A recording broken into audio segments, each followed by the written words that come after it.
to my channel, Anasim Clark, with Live in Africa project. In this channel, you will be getting educational, entrepreneurship and documentary videos. If this is your first time for being in this channel, please subscribe and hit the notification button so you will be the first person to see these videos whenever I publish them. In today's video, we are going to talk about entrepreneurship and leadership, as we will talk with Ishmeal Alfred Charles, the co-founder and lead campaigner for Sick Pikin Project. He is a leading figure in the social entrepreneurship in Sierra Leone. This Sick Pikin Project is committed to save the lives of children who are seriously sick at their birth. Now, we are right in front of this co-founder's house. I want us to sit and talk with him.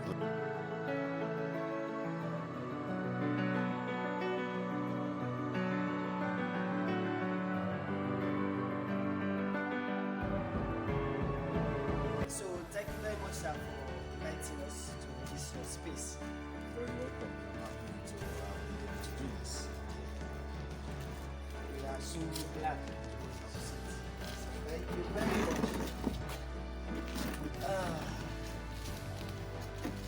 Hello once more, Mr. Charles. It's really my pleasure to be here with you. I know it's not easy to leave your busy schedule and invite us to your space. I thank you once more for this particular opportunity. Thank you very much, and I'm very happy to be part of your program and being able to host you today as you are willing to have us share thoughts and ideas. As we start this discussion is particularly focusing on Sick Pikin as a project and social entrepreneurship and leadership. So I would like you to tell us a brief background about yourself. Well, actually, I work as a programs manager for Caritas Freetown on a full-time basis, and also work as the in-country manager for Healing International Relief Foundation. But more consistently, I work also with the Sick Pikin Project on a voluntary basis as the lead campaigner and as the co-founder. I went to St. Edward's Primary School and the Prince of Wales, and later on to Frabe College and then Fordham University, and later on also did some professional humanitarian courses at Manchester University, and have been through lots of many trainings, and I've also started this career some 16 years ago, working first with Network Movement for Justice and Development, and later on with Center for Coordination of Youth Activities, and now with Caritas for 11 years.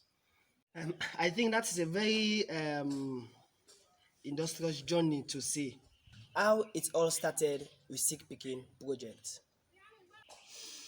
It was sometime around 2018 when the mother of baby Mustafa, Christine Roberts, approached our executive director, Reverend Father Peter Conte, and requested that she would like Caritas to support her child through his surgery. Unfortunately, we were not able to get the resources because that was a huge amount of money.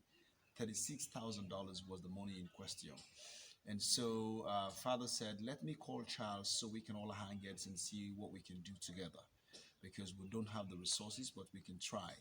And so when Father invited me to the meeting together with baby Mustafa and the mother, I thought that the only way out was to use our social media platform, which was basically taking pictures with baby Mustafa or pictures of baby Mustafa and write stories and tell people about the stories, because firstly people need to hear and understand what's happening with this poor little boy, and then they can be triggered into action.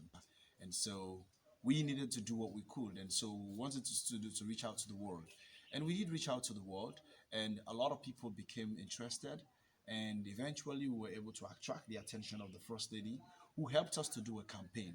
The First Lady of the Republic of Sierra Leone, who, in the person of Her Excellency Fatima Biru, helped us to do the first fundraising, and we were able to reach the goal. Mercury International came on board, and they were able to help us provide $20,000, and very many individuals across the country, across the world, the country and the world at large, were able to put in their little resources, and then eventually was able to help us reach the target, and we were able to raise $41,000 instead of the $36,000 that we were looking for.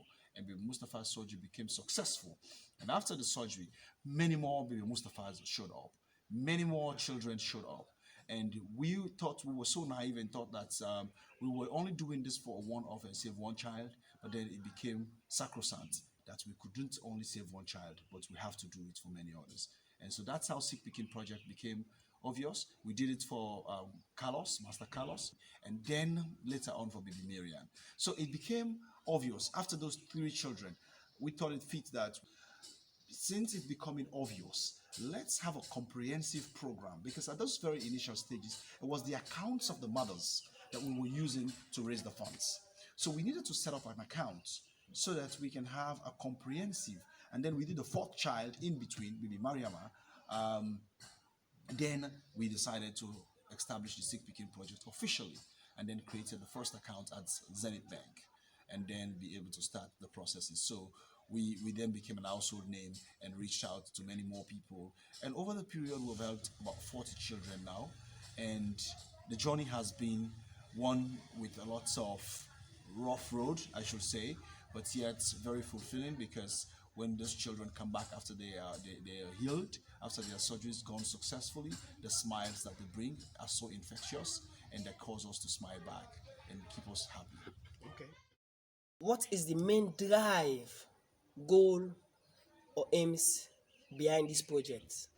The main drive behind Sick Pikin Project is a trust and a desire for us to be able to help children who need help. Poor children who are sick, whose parents are unable to provide the medical resources. They're very huge. And that's part of the reason why we believe that we must be able to reach out to many people, Sierra Leoneans and non-Sierra Leoneans across the world. Is there any milestone or milestones that you have set for the project? The milestone that we have set is to be able to have a more comprehensive program in our country, wherein Sierra Leone will be able to take care of its healthcare systems, wherein we wouldn't have the children to travel to abroad all the time, but have our own health care, our own health system being upgraded to face the challenges that we have faced with on a daily basis. Okay. So, how many children has the project saved since its inception? Well, over the period, we've saved about 40 children. We've lost about 7 so far. And we continue to do what we're supposed to do, but it's a very difficult process. Okay, and you have lost 7. Yes, especially during this. They passed away. Yes, okay. Especially during this Corona period. Since March to date, we have lost about 7 children. Okay. How much the project has raised since its inception? That's a very difficult process to say.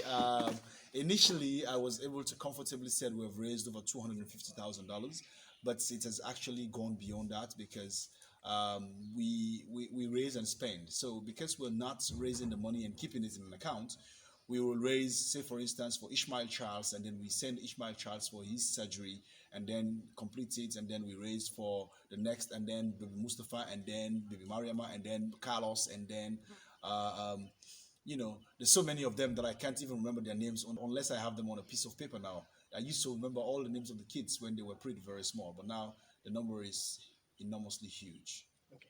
Is the project working with any donor or donors? Well, the project is actually working with individual donors. We do not have any comprehensive or sort of collaborative linkage that we would say. We're trying to build some relationship right now with an American-based organization called Mending Kids, which is a whole process that we're trying to get them through with us so that we can journey together and be able to save Sierra Leonean children. But it's a whole process. So we have individual donors, and from time to time, on case-by-case basis, the government of Sierra Leone has also been supportive. But we are very boastful that NACIT the Social Insurance Trust in Sierra Leone has actually been a supportive company. They've been very supportive agents that have supported our program. But then, generally, other organizations or institutions, or even state-run institutions like National Revenue Authority, the Sierra Leone Commercial Bank, Rokiel Commercial Bank, and many others have actually come in. When we have major activities and make small donations or buy sponsorship programs. What is the main source of funding for the project? I would completely say it's 100% fundraising, which means that we use strategies of street begging and individual donors reach out using platforms like social media platforms, like your platform, and reach out to people so people can actually be able to support what we're doing and then use those resources to support the children. So it's a 100% direct fundraising engagement.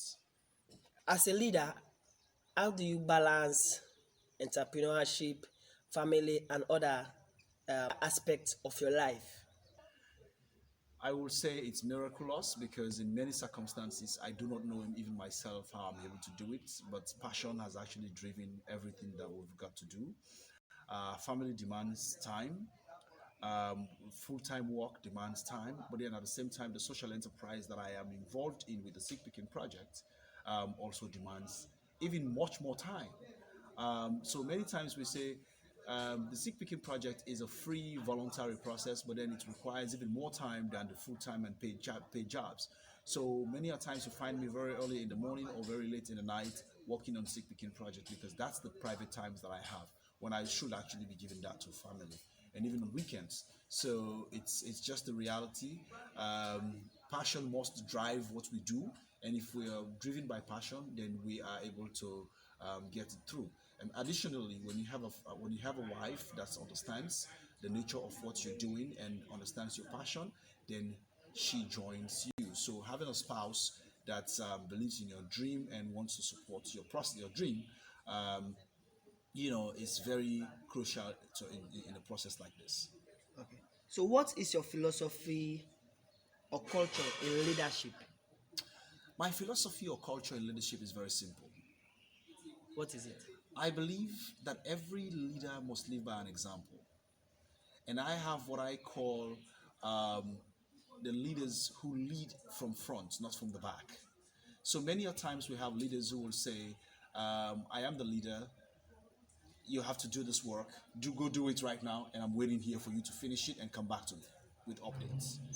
My kind of leadership is one that I take the lead and other people follow. So I give you typical examples. When we have distributions for Ebola survivors, I am the first person that actually starts carrying the rice on my head.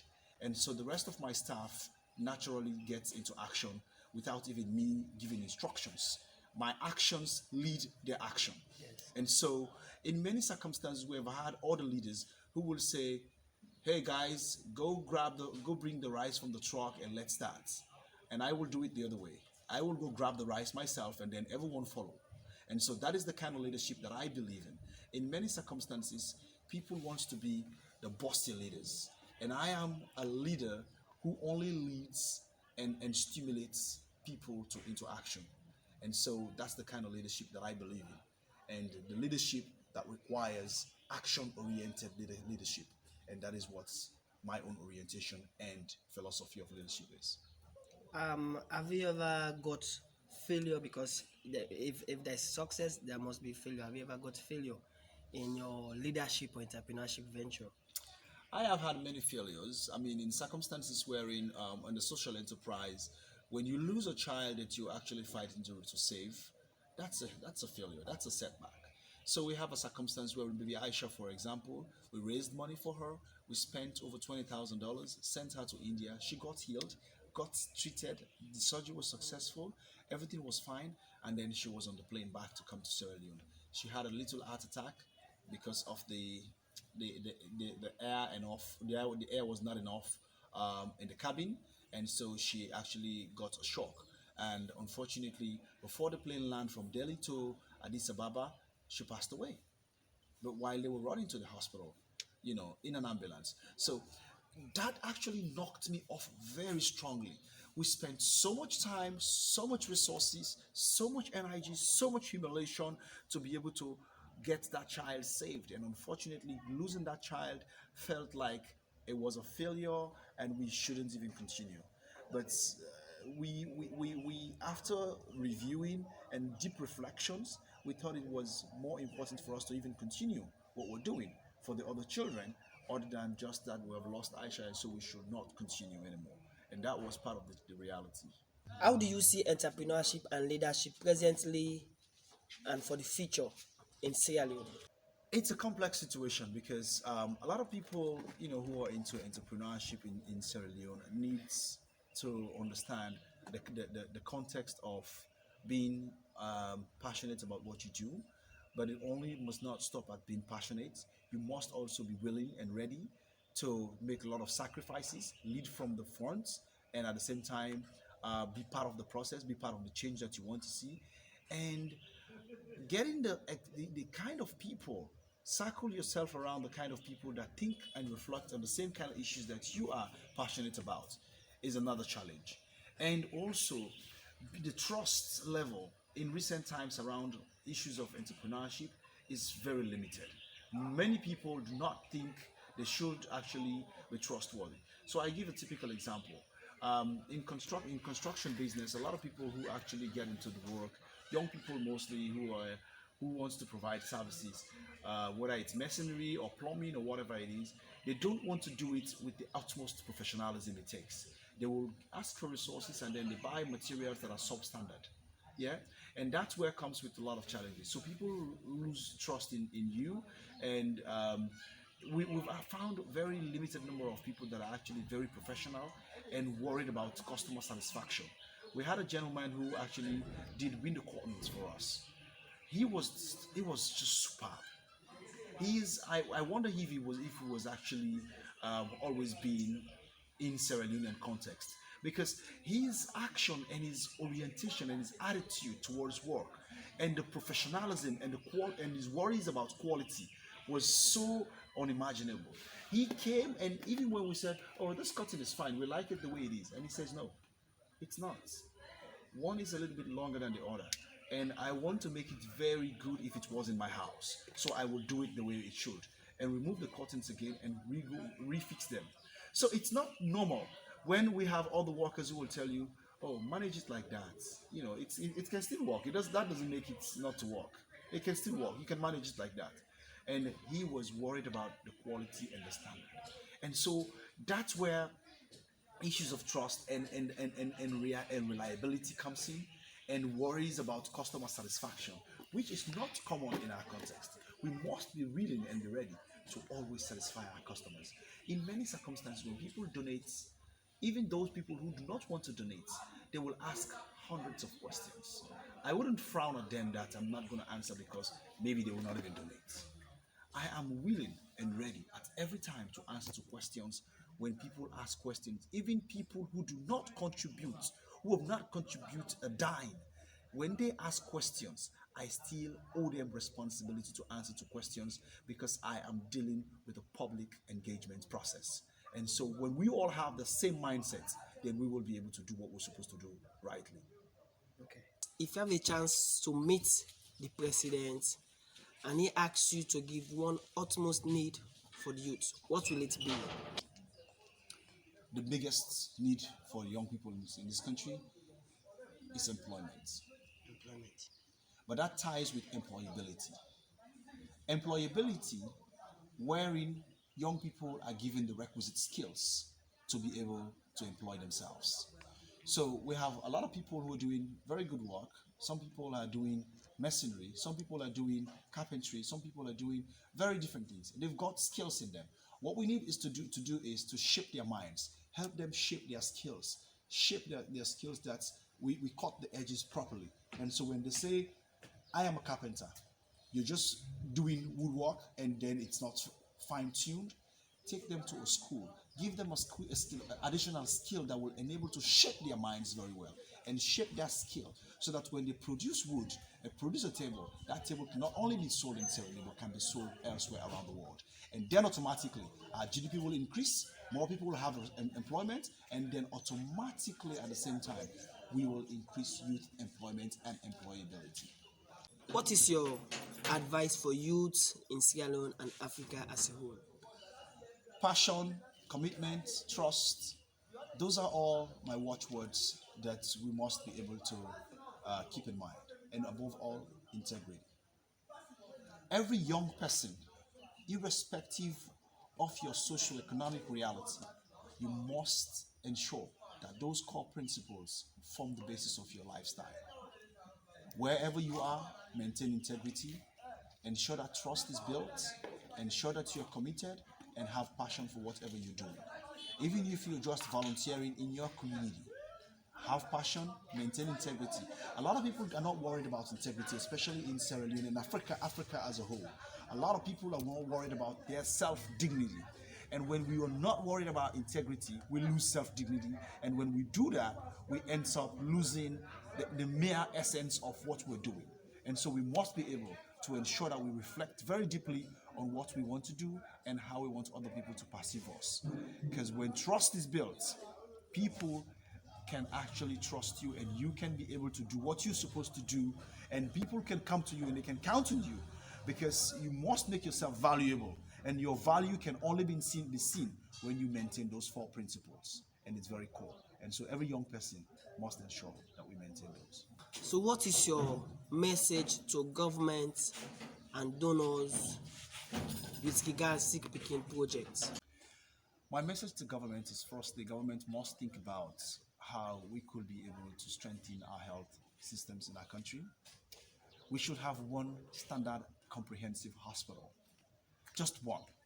We can build a stronger diplomatic, medical, and socio-economic relationship with India. They manufacture everything that they use for themselves. When companies come to India to manufacture, India will ask you to bring a sample, and then you will have to produce in country using Indians. And so the skill set increases, and then the GDP increases when they export. So we must learn from those and be able to build ties with them. Bring Indian doctors to train our Sierra Leone doctors. That's the only way we can be sustainable. Encourage young people who are getting into medical field to have the requisite knowledge, the requisite capacity, the ethics, and the standard it requires.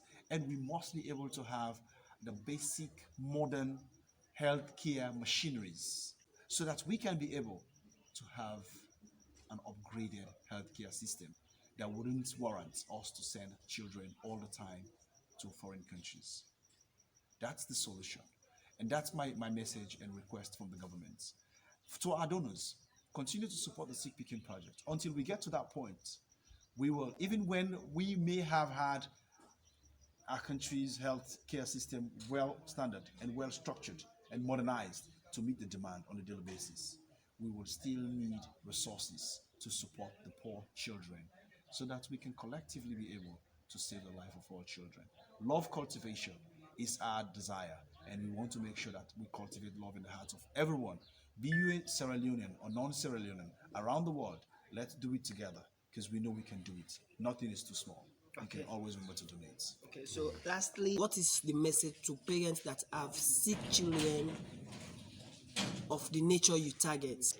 My message to sick children, whether the nature I target or not even, it's a generic message. A lot of families wait until their children get extremely very sick, and then they say, "Oh, we want to ask you to help us." We're not medical doctors. We don't have know-how. We're only doing what we're doing out of passion, and because it's passion driven, we want to make sure that we prevent what can be prevented. And so we're asking a lot of families to also ensure that they on their own firstly understand that when your child is sick, or you notice a difference in your child's physical or action or whatever, first take that child to a hospital immediately. It is urgent and always very important for you to take your child to hospital so that you can be able to know exactly what's going on with the child, instead of you missing that point and then wait until the child is extremely very sick when it may have passed management stage or first the treatment stage, and then you go the other way. So that's where the challenge is. So that's where the challenges are, as you say. Yeah, because the parents themselves need to understand that they need to be able to provide their children. They're the first doctors, they're the first nurses. They need to be able to understand exactly what those kids need, what the challenges that those kids have, and then be able to walk around them. And so when they have those cases, we find it's very unfortunate that in recent assessments, many children are not being taken for their vaccinations. We call them in Sierra Leone locally maculates. It's very worrying. We have a nutrition project that Caritas is implementing. We have to compel parents to go to the nearest healthcare center or the nearest community health post to get their children vaccinated. It's a must. It is a routine that they have to do it, and they know it, but yet they're just lagging.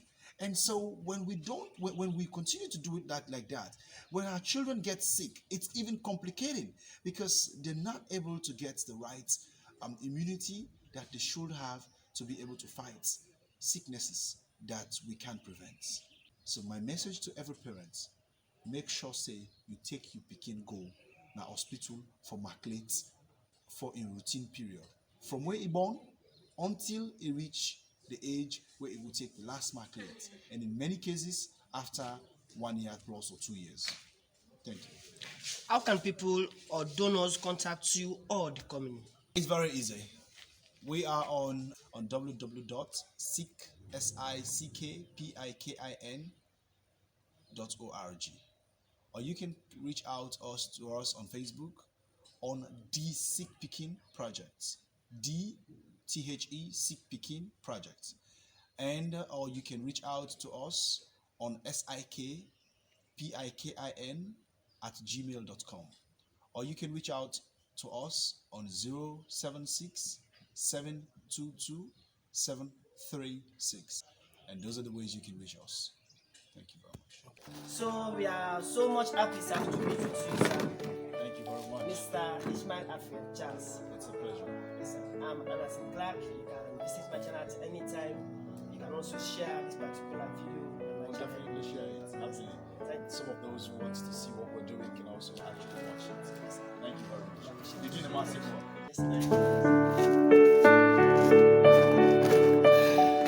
finally, we have completed this particular video as we have talked with Ishmeal Alfred Charles, the co-founder and lead campaigner for Sick Pikin Project. If you want to help your family and friends to see this particular video, share it to all your social media platforms so they can be able to see this video and probably subscribe to my channel, wherein they will be able to see my videos immediately I publish them out.